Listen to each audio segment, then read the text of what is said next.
मोअज़्ज़िज़ नाज़रीन आदाब अस्सलामु अलैकुम वरहमतुल्लाहि वबरकातुहू। नाज़रीन इकराम, गुलिस्ता एपिसोड में हम गुफ्तगू कर रहे थे history and recent advances in corona virus discoveries का दूसरा हिस्सा, और आज हम गुफ्तगू करेंगे तीसरा और आखिरी हिस्सा। नाज़रीन इकराम, मुख्तलिफ ज़ावियों से, मुख्तलिफ ज़रियों से आप तमाम को इस बात का इल्म यकीन है कि कोविड-19 का कोई इलाज अब आज तक की तारीख में मौजूद नहीं है। लेकिन अमेरिका, जापान, चीन, जर्मनी जैसे मुल्क जो है दावा करते हैं कि उनके पास इलाज है और जल्द से जल्द ये हम तमाम को, हम सबको दस्तयाब करने की पूरी कोशिश कर रहे हैं। देखते हैं चंद ऐसे 4-5 पॉइंट्स मैं आप तमाम के सामने पेश करूंगा कि मौजूदा ट्रीटमेंट कौन से हैं। फूड एंड ड्रग एडमिनिस्ट्रेशन की जानिब से ये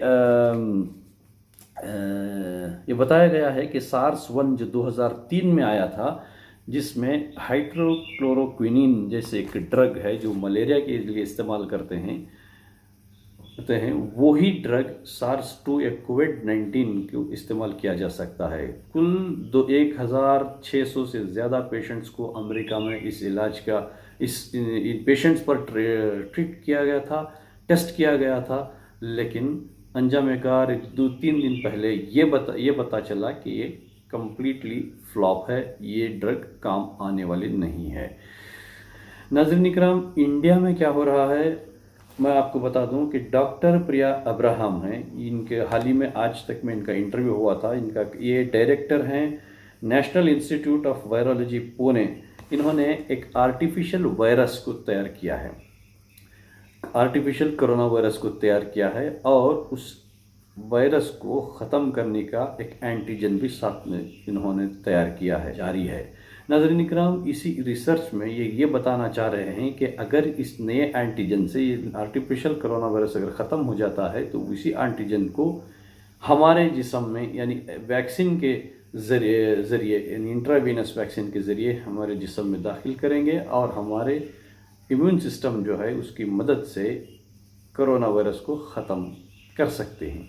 भी किस्म का ट्रीटमेंट हो, किसी भी मरीज़ का इलाज हो, उसकी सबसे पहले उसकी कंडीशन को देखा जाता है। इसके 3 कंडीशंस होते हैं। पहला कंडीशन माइल्ड कंडीशन, दूसरा मॉडरेट कंडीशन, तीसरा सीवियर कंडीशन। माइल्ड कंडीशन जो है वो शुरुआत है जिसमें छोटे छोटे अलामात नज़र आ जाते हैं। मॉडरेट कंडीशन वो होता है वो जो दरमियानी स्टेज है, और सीवियर कंडीशन है जो एकदम यानी समझिए कि बेकाबू है, वो हमारे हाथ में जल्द आने वाला नहीं है।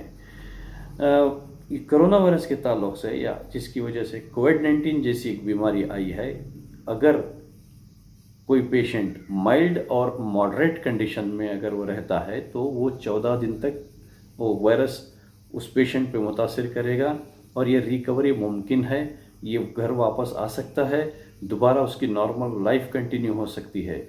और ये भी बताया गया है कि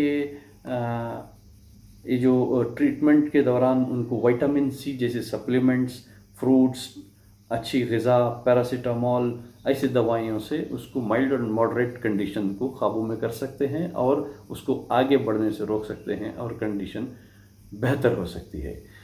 सीवियर कंडीशन वो होता है कि जिसमें ये जो, जैसा मैंने कहा था अपने पिछले एपिसोड्स में, कि हमारे जो लंग्स जो होते हैं उसके निचले हिस्से में बड़ी मिक़दार में वायरस एक्यूमुलेट हो जाता है, और ऑक्सीजन लेवल जो हमारे जिस्म को जितना ऑक्सीजन हवा की ज़रूरत पड़ती है वो कम हो जाती है, जिसकी वजह से कार्डियक अरेस्ट हो सकता है, यानी हार्ट अटैक को एक रास्ता बन सकता है।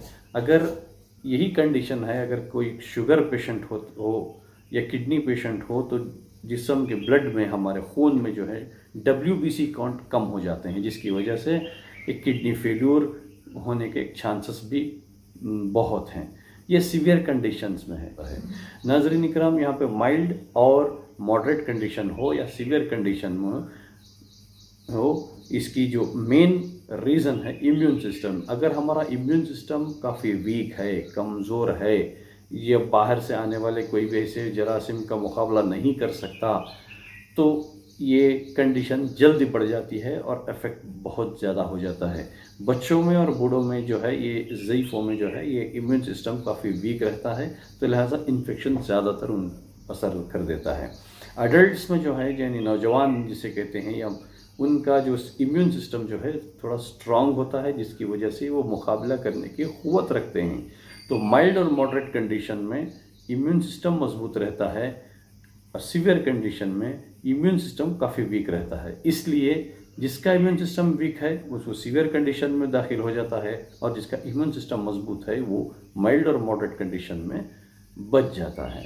वर्ल्ड हेल्थ ऑर्गेनाइजेशन की जानिब से ये बताया गया है कि माइल्ड और मॉडरेट कंडीशंस में जो रहने वाले पेशेंट्स जो हैं, इनको कोई किस्म का ड्रग हो, वैक्सीन हो, थेरापी हो, कोई ज़रूरत नहीं। या खुद ब खुद अपने खुद ही से ये वापस रिकवर होते हैं और रिकवर हो रहे हैं।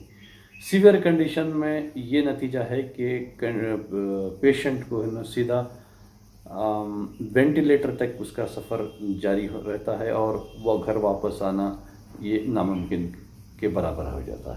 तो लिहाजा अब ये सवाल पैदा होता है कि तो हमारे जिस्म के इम्यून सिस्टम को कैसे मजबूत किया जाए। ये सबसे अहम सवाल है।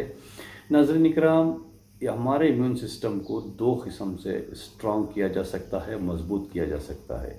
एक विटामिन सी जैसे सप्लीमेंट्स हो, अच्छी ग़िज़ा खाने से हो, वक्त पर खाने से हो, हमारे जिस्म के निज़ाम यानी बायोलॉजिकल साइकिल जिसे कहते हैं उसको अपने काबू में रखने से, और जिस्म के अंदर जैसे कि सिगरेट का धुआं हो या कोई ऐसी चीज़ें कंटिन्यूसली इस्तेमाल करने से जो हमारे अंदर के सिस्टम को जो वीक करता है उसको रोकने से, इन तमाम चीज़ों से हमारा इम्यून सिस्टम स्ट्रांग हो सकता है।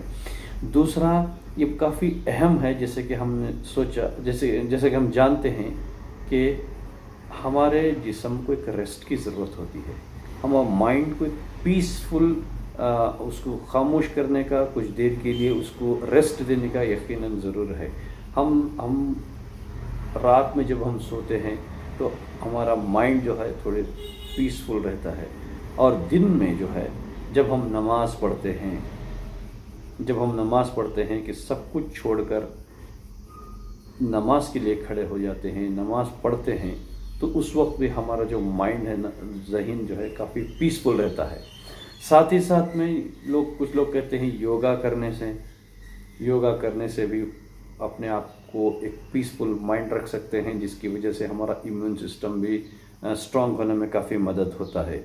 हम ये भी जानते हैं कि जब हम ज़िक्र में बैठ जाते हैं, इसको इंग्लिश टर्मिनोलॉजी में ख़ुद को आइसोलेट करने के बराबर है।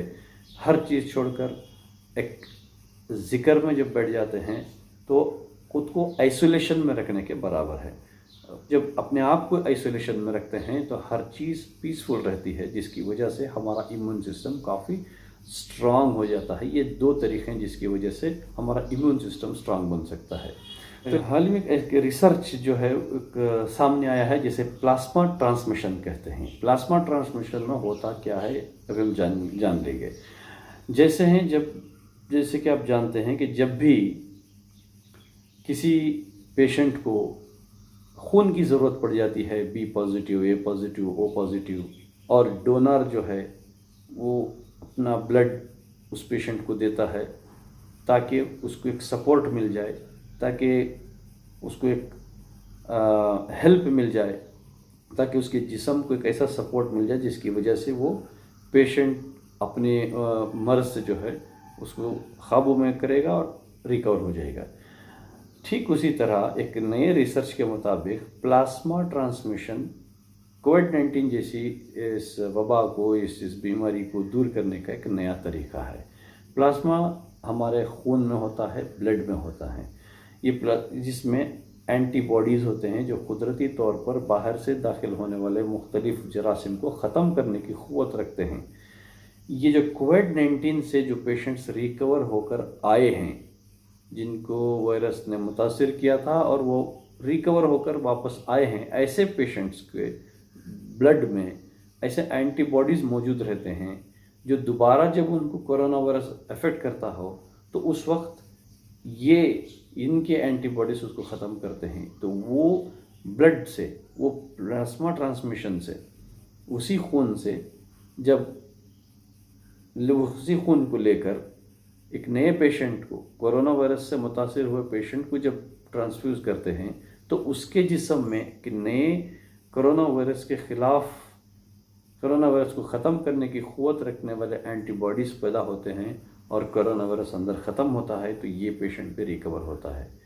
तो लिहाजा ये प्लाज्मा ट्रांसमिशन है जो रिसेंट डिस्कवरी है, इसके बारे में आपके सामने पेश किया हूँ। तमाम गुफ्तगुओं का, तमाम आर्टिकल्स का, तमाम रिसेंट न्यूज़ चैनल्स में जो बताए जाने वाले तमाम इंफॉर्मेशन का, अपडेशन का एक ये नतीजा निकलता है कि कोरोना वायरस ये अब ख़त्म होने वाला नहीं है, ये जाने वाला नहीं है। इसके साथ हमको अपनी ज़िंदगी बिताना सीखना होगा। में ये भी बताया जा रहा है कि आने वाले दिनों में सितंबर अक्टूबर तक ये जो है ना, ये वबा ख़त्म हो जाएगी, लेकिन ये कोरोना वायरस रहेगा, इसका इफ़ेक्ट कम रहेगा, इसके साथ जीना सीखना होगा। ये वर्ल्ड हेल्थ ऑर्गेनाइजेशन की हाल ही की रिपोर्ट बता रही है कि हमको इस कोरोना वायरस के साथ जीना सीखना होगा और इसको ये ख़त्म होने वाला नहीं है। जैसे दूसरे डिसीज़स है, उसी तरह ये भी एक नई डिसीज़ समझते हुए इसको कंटिन्यू अपनी लाइफ करना होगा। लिहाजा मैं आप तमाम के सामने ये गुजारिश करता हूँ कि कोरोना वायरस से ना डरें, तो कोई घबराने की ज़रूरत नहीं है। एक मामूली सा माइल्ड और मॉडरेट कंडीशन में अगर आता है तो हमारा इम्यून सिस्टम अगर मजबूत है तो हम इसको रोक सकते हैं, इसके ख़िलाफ़ हमारा जिस्म फाइट कर सकता है। लिहाजा तो इस बात का ख्याल रखें कि विटामिन सी जैसे सप्लीमेंट्स हो या कलौंजी जैसे प्रोडक्ट्स हो और अच्छे ताज़े फ्रूट्स हो, सही वक्त पर खाना हो, रात में वक्त पर सही वक्त पर सोना हो, ऐसे अपने ज़ाती तदाबीरों को डेवलप करते हुए हमारे इम्यून सिस्टम को अगर हम स्ट्रॉन्ग करेंगे तो इंशाअल्लाह ये जो कोरोना वायरस इतना हमारे पर असर नहीं करेगा। शुक्रिया, जज़ाकल्लाहु खैर।